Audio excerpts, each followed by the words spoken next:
Hi friends, welcome to Ragas kitchen friends. இன்னைக்கு வீடியோல ஒரு கப் ரவை வச்சு ரொம்ப சூப்பரான டேஸ்டியான ஒரு டிஃபன் ரெசிபி எப்படி பண்றதா फ्रेंड्स பார்க்க போறோம். அதுக்கு முன்னாடி நீங்க இன்னும் நம்ம சேனல் சப்ஸ்கிரைப் பண்ணலனா கீழ இருக்க சப்ஸ்கிரைப் பட்டன் பிரஸ் பண்ணிக்கோங்க. அப்படியே பக்கத்துல இருக்க பெல் பட்டனையும் பிரஸ் பண்ணிக்கோங்க.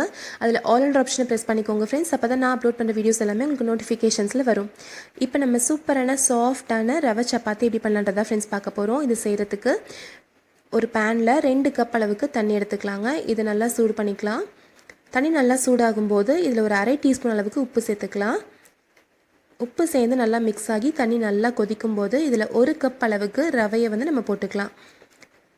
கட்டி விழுகாத மாதிரி கொஞ்சம் கொஞ்சமாக ரவையை சேர்த்து நல்லா மிக்ஸ் பண்ணி விட்டுக்கோங்க.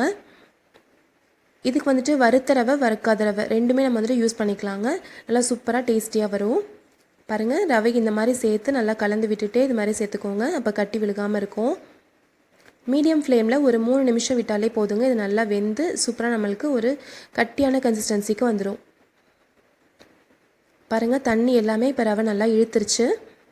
ஒரு கப் ரவைக்கு 2 கப் அளவுக்கு தண்ணின்றது சரியான அளவாக இருக்குங்க. நீங்கள் எந்த கப்பில் ரவை மெஷர் பண்ணுறீங்களோ அதே கப்லேயே தண்ணி மெஷர் பண்ணிக்கோங்க. பாருங்கள், ஒட்டாமல் நல்லா வெந்து இந்த அளவுக்கு நம்மளுக்கு வந்ததும் ஸ்டவ் ஆஃப் பண்ணிடலாம். ஸ்டவ் ஆஃப் பண்ணிவிட்டு பேனை வந்து இறக்கி வச்சிடலாம். இது கொஞ்சம் சூடு ஆறட்டும். சூடு ஆறினதுக்கு அப்புறமா நம்ம வந்துட்டு சப்பாத்தி தேய்க்கிறதுக்கு ஈஸியாக இருக்கும். இப்போ பாருங்கள், இப்போ கொஞ்சம் சூடு ஆறிடுச்சு. இதில் ஒரு டீஸ்பூன் அளவுக்கு எண்ணெய் சேர்த்து கை வச்சு நல்லா பிசைஞ்சு விட்டுக்கோங்க. நம்ம சப்பாத்திக்கு எப்படி பிசைவோமோ அதே மாதிரி பிசைஞ்சு விட்டுக்கோங்க. இது பிசைகிறதுக்கும் ரொம்ப ஈஸியாக இருக்குங்க. ரொம்ப கஷ்டமாலாம் இருக்காது, கையிலையும் ஒட்டாது. ரொம்ப ஈஸியாக இருக்கும் மாவு பிசைகிறதுக்கு.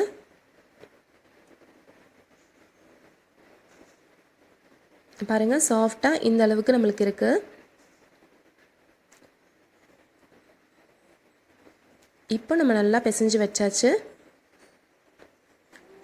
இப்போது இதிலேருந்து கொஞ்சம் கொஞ்சமாக மாவு எடுத்து உருண்டைகளாக பிடிச்சு வச்சுக்கலாம். நம்ம நார்மலாக சப்பாத்திக்கு எந்த மாதிரி நம்ம உருண்டை பிடிப்போமோ அதே சைஸில் நம்ம வந்துட்டு உருண்டை பிடிச்சு வச்சுக்கலாம். நம்ம இன்றைக்கி எடுத்துருக்க அளவு வந்து பார்த்திங்கன்னா 200 கிராம் அளவுக்கு நான் ரவை எடுத்திருக்கேங்க. 200 கிராம் ரவைக்கு வந்துட்டு 1/2 லிட்டர் அளவுக்கு தண்ணி ஊற்றிருக்கேன். இது வந்துட்டு 2 பேருக்கான டிஃபனுக்கு சரியாக இருக்கும், தாராளமாக இருக்கும். இப்போ நம்ம உருண்டைகளாக பிடிச்சு வச்சாச்சு. இப்போ இதில் லைட்டாக கோதுமை மாவு தடவி விட்டு நம்ம தேய்ச்சிக்கலாம். நீங்கள் தேய்க்கும் போது சைட்ஸில் இந்த மாதிரி கிராக்ஸ் இருந்தாலும் பரவாயில்லைங்க, ஒன்றும் பிரச்சனை இல்லை. தேய்க்கிறதுக்கு ரொம்ப ஈஸியாக இருக்கும். கரெக்டான ஷேப் வரத்துக்கு ஒரு மூடியோ அல்லது ஒரு பவுலோ வச்சு நம்ம கரெக்டாக ரவுண்ட் ஷேப்க்கு பண்ணிக்கலாம். பாருங்கள், நல்லா மெலிசாக இந்த மாதிரி சப்பாத்தி மாதிரி தேய்ச்சாச்சு. ஒரு பவுல் வச்சு கரெக்டாக ரவுண்ட் ஷேப்க்கு கட் பண்ணிக்கலாம். இந்த எக்ஸ்ட்ரா வந்திருக்கிறத வச்சு நம்ம திருப்பியும் இதே மாதிரி சப்பாத்தி தேய்ச்சிக்கலாம். இந்த அளவுக்கு திக்னஸ் இருந்தால் போதும். கொஞ்சம் மாவு நீங்கள் எக்ஸ்ட்ராவாக தொட்டு தேய்ச்சிக்கிட்டீங்க அப்படின்னா உங்களுக்கு கிராக்ஸ் இல்லாமல் ரொம்ப ஈஸியாக நல்லா சைட்ஸும் நல்லா கரெக்டாக வருங்க. பாருங்கள், நல்லா ஈஸியாக இருக்குது செய்கிறதுக்கும். இது நீங்கள் வந்து டிஃபன் பாக்ஸில் கூட கொடுத்து விடலாங்க. ரொம்ப ஈஸியான டேஸ்டியான டிஃபனாக இருக்கும். பாருங்கள், இப்போ எல்லா மாவுலையுமே நம்ம இதே மாதிரி ரெடி பண்ணியாச்சு.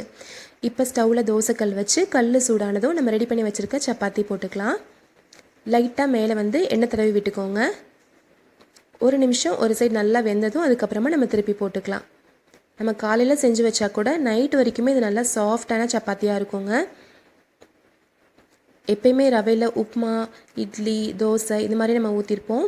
இந்த மாதிரி செய்கிறப்ப குழந்தைங்களுக்கும் ரொம்ப விரும்பி சாப்பிடுவாங்க. நல்லா டேஸ்டியாகவும் இருக்கும். ஒரு சைடு வெந்ததும் இப்போ நம்ம திருப்பி போட்டுக்கலாம். பாருங்கள், இந்த மாதிரி லைட்டாக ஒரு ப்ரௌன் கலர் வந்ததும் நம்ம எடுத்துடலாம். 2 சைடுமே நல்லா வெந்து வரட்டுங்க. பாருங்கள், நல்லா இந்த மாதிரி உப்பி வருது பாருங்கள் சப்பாத்தி. இப்போ 2 சைடும் நல்லா வெந்துருச்சு. சூப்பரான சாஃப்டான ரவை சப்பாத்தி ரெடி ஆயிடுச்சுங்க.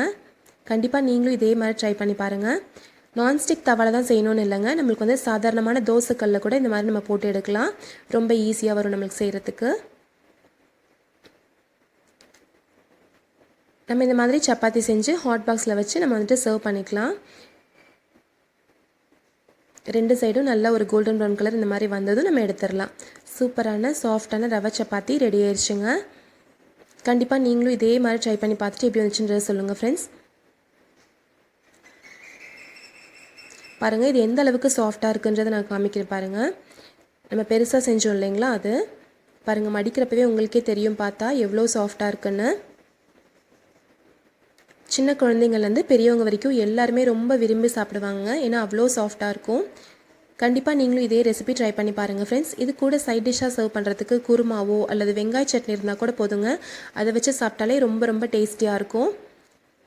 இந்த ரெசிபி கண்டிப்பாக உங்களுக்கு பிடிச்சிருக்குன்னு நினைக்கிறேங்க. பிடிச்சிருந்துச்சுன்னா நம்ம சேனல் ராகாஸ் கிச்சனில் ஒரு லைக் கொடுங்க. ஃப்ரெண்ட்ஸ் கூட ஷேர் பண்ணிக்கோங்க. சப்ஸ்கிரைப் பண்ணி வச்சுக்கோங்க. தேங்க்யூ.